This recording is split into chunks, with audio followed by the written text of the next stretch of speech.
Un spi JDR cette semaine, deuxième segment. Axel, de quoi allons-nous parler? Parce que c'est toi qui viens avec une belle inspi.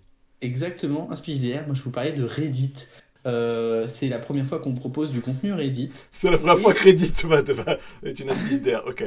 ouais, bah, chez nous, en tout cas, Ah voilà. oui, oui. Et en fait, je suis tombé sur des réseaux sociaux, sur un petit post hyper bête que Matt va pouvoir vous montrer, qui est en fait le titre, c'est Les humains sont adorables. Et en fait, c'est point par point, c'est démontré que, donc ça c'est en anglais, il y a une version française traduite par votre serviteur. Oh, tu es Euh, formidable, voilà la version ouais, traduite par votre exactement. serviteur. Et du coup, en fait, c'est point par point pourquoi les humains sont super, en fait. Mais de loin. Donc comme si c'était quelqu'un d'extérieur qui observait ce qu'on fait avec les animaux. Oh, regarde, les chiens sont vraiment super parce qu'ils se mettent sur le dos pour que tu leur gratouilles le ventre. Et ce poste, c'est littéralement ça. C'est littéralement ça, pardon. Donc c'est les humains sont adorables, l'épreuve, les humains s'exclament aïe, même quand ils ne sont pas vraiment blessés. C'est juste une habitude quand ils pensent l'être, mais ne sont pas encore sûrs où les humains ne sont pas des créatures aquatiques ou amphibies, mais ils pataugent dans l'eau simplement pour y jouer. Ils ne peuvent même pas retenir leur respiration si longtemps. Ils aiment juste patauger. Merde. Donc vraiment, ce qu'on peut voir un peu c'est un peu le post animalier, un peu le reportage, un peu concon et très orienté. Regardez comme cet animal est super et magnifique. Et la Les, fin, c'est... Ouais, vas-y. les éternuements sont entièrement involontaires et complètement adorables, particulièrement quand cela frustre l'humain. Exactement. Et le dernier point, c'est le Qui a douzième. écrit ça? C'est quoi? Qui a écrit ce C'est un truc? mec random sur Reddit. C'est Reddit, il y a beaucoup de choses un peu aléatoires. Et le dernier point, c'est ils apprennent à voyager dans l'espace. Ils ne peuvent pas aller très loin, mais ils essaient. Pour l'instant, ils sont arrivés au bout de leur jardin et ont trouvé des pierres. Voilà. Et du coup, et donc la fin, il y a un autre commentaire d'un autre mec qui répond, qui dit putain, ça sonne vraiment comme un écrit d'un humanologiste alien qui est hyper enthousiaste, quoi. Genre, il commence l'étude des aliens et il en parle à ses parents le soir et il dit Eh, regarde, c'est trop bien les humains ce qu'ils font, c'est trop mignon. Hein. Et je me suis dit, mais en fait, c'est hyper con, mais pour un one-shot, c'est trop cool. Tu fais jouer des anthropologues aliens, où en fait, ils ont eu que ce mémo-là, qui leur a dit regardez, vous allez voir, l'humanité, c'est super cool, voilà ce qu'ils font. Et ils arrivent dans une ville à la con, Paris, Marseille, chez vous, voilà. Et ils arrivent avec leur soucoupe volante ou tout autre moyen de transport un peu aléatoire et un peu SF auquel vous aurez pensé. Vous pouvez demander à ChatGPT si vous avez pas d'idée. Et ils sont confrontés à la réalité en fait. Ils sont confrontés, par exemple, s'ils sont à Paris, à l'odeur du métro. Ils sont confrontés à une vieille qui se fait tirer son sac par un mec dans la rue. Ils sont confrontés à, je sais pas, un mec qui se fait agresser ou quelqu'un qui aide une autre personne, effectivement, qui l'aide à traverser la rue. On peut penser aussi du positif. On n'est pas obligé d'être dans l'hyper cynique. Alors attends, Euh, Déjà, première chose, sur cette proposition ludique.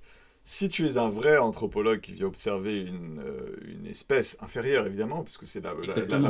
le positionnement d'un anthropologue, c'est que malgré tous ses efforts, il aura du mal à pas se sentir supérieur à celui qu'il observe, Exactement. hein, malgré tous les efforts du monde.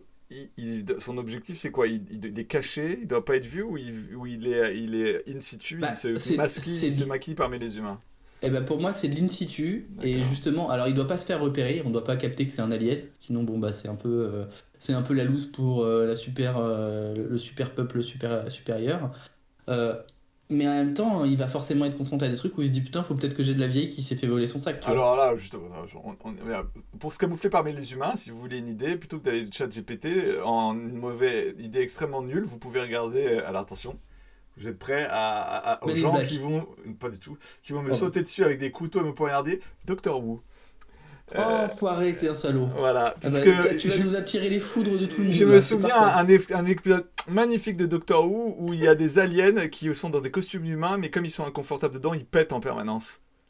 Voilà. C'est dans la saison du renouveau. Sinon, on Voilà, peut et faire Men in Black. c'est le deuxième ou troisième épisode. Et en gros, tout l'épisode, il y a des mecs dans des costumes et ils pâtent à péter en permanence. Voilà. C'est magnifique. C'est d'un goût exquis digne de Après, GPT, justement, c'est dans le titre. Et, ouais. et voilà, Ah. donc.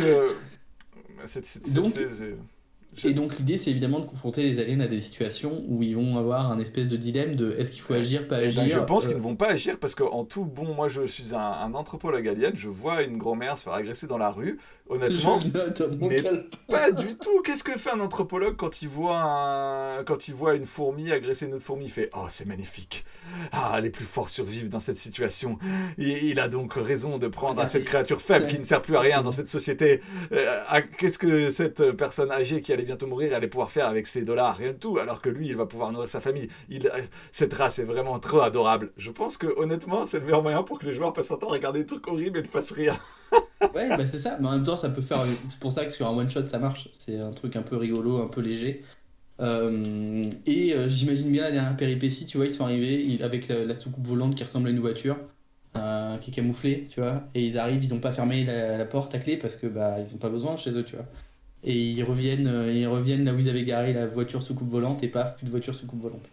Voilà, c'est ce que j'allais dire, c'est que pour que ça soit intéressant, il faut que techniquement la société humaine leur saute à la gueule à eux. Parce que si Bah c'est ça, évidemment. les premiers trucs que tu vas faire, des personnes innocentes et faibles se faire agresser par d'autres gens, et je te dis, normalement, si c'est des bons anthropologues, ils regardent ça, ils notent sur le calepin ce qui Oui, se ou c'est des passe. rôlistes. Euh, Ils vont faire des je trucs, pense normalement ils que, vont être parce que proactifs. vu ma main a coupé que 90% des rôlistes qui font ce scénario, ils font: oui, intéressant. Et ils ne font rien. Parce que justement, c'est l'occasion de jouer Et, des anthropologues qui regardent des lions se péter la gueule. Oh oui, il se bat pour son territoire, c'est magnifique. Mais et, ce lion est évidemment, il faut leur handicapé. en mettre un peu dans la gueule. Voilà, évidemment. C'est-à-dire que tu t'es Et du déguisé en coup, lion, t'es dans la fosse au lion pour voir comment ça marche, et d'un coup, il y a un lion qui et s'intéresse à il se toi. prend toi, bah pas parce que Ouais. tu ressembles à un lion, quoi. Donc assez rigolo, et du coup c'est un truc avec lequel on est, enfin c'est un petit concept. Il y a les intergalactiques à Lyon cette année, et le thème c'est la science.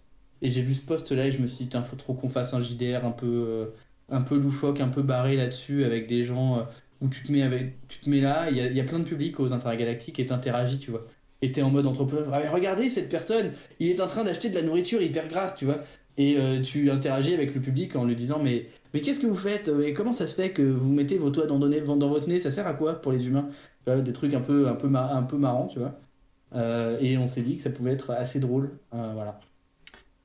Je pense que ça peut faire aussi une bonne inspi pour une soirée enquête. Oui, aussi, Tu carrément. fais une soirée enquête où tu as, genre, je sais pas moi, sur 10 personnes, ou 8 personnes, allez. Mm. Sur 8 personnes, Trouver l'alien. non mais tu prends genre 6 humains, où Ouais. tu leur donnes des objectifs, des machins de soirée enquête, et il y en a 3, c'est des aliens qui sont en compétition pour savoir qu'est-ce qui va faire le truc le plus bizarre à ces humains, qui va tester, qui prend des notes, et c'est des anthropologues justement, tu vois. J'avoue, ça peut être hyper marrant en mode, ouais, c'est ça, en soirée enquête, murder et tout, ça peut être très drôle. Voilà. Voilà, et le plus drôle, c'est évidemment si tous les gens dans la murder sont des aliens en fait, et ils croient tous que les autres sont des humains. C'est des humains, ouais, ça marche aussi, effectivement. Et donc ils sont tous leurs propres anthropologues l'un sur l'autre et essayer d'apprendre l'autre. Mais c'est intéressant, pourquoi vous mettez dans le nez? Et donc le mec, comme si joue un alien et il ne va pas savoir, il va raconter n'importe quoi, Mm. l'autre va noter. Résultat magnifique à la fin, je pense. Et à la fin, faut tout comparer. Très Donc bien. voilà, pour cette petite inspi JDR un petit peu rigolote. Et je me dis, en fait, c'est surtout l'histoire de dire qu'on peut trouver de l'inspi un peu partout.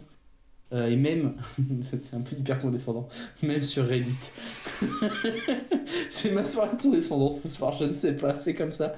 Mais non, mais il y en a un peu partout, et moi je suis tombé là-dessus par hasard en fait, et je me suis dit que ça pouvait être très drôle à partager. Ça peut aussi être un one-shot hyper marrant à faire sur la chaîne, Hmm, tout bêtement. très bien. Avec un petit système simple, genre Fugue ou une base Apocalypse. Apocalypse, oui, oui, je sais. Oui. Si tu joues avec un système Apocalypse, il faut que dans les moves, en gros,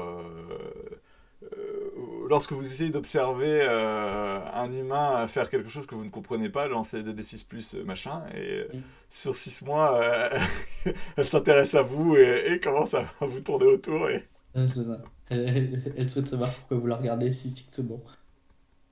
Ouais, tout à Donc fait. voilà. Voilà pour cette courte petite inspi JDR. Bien, écoute, L'humanologiste alien. Voilà.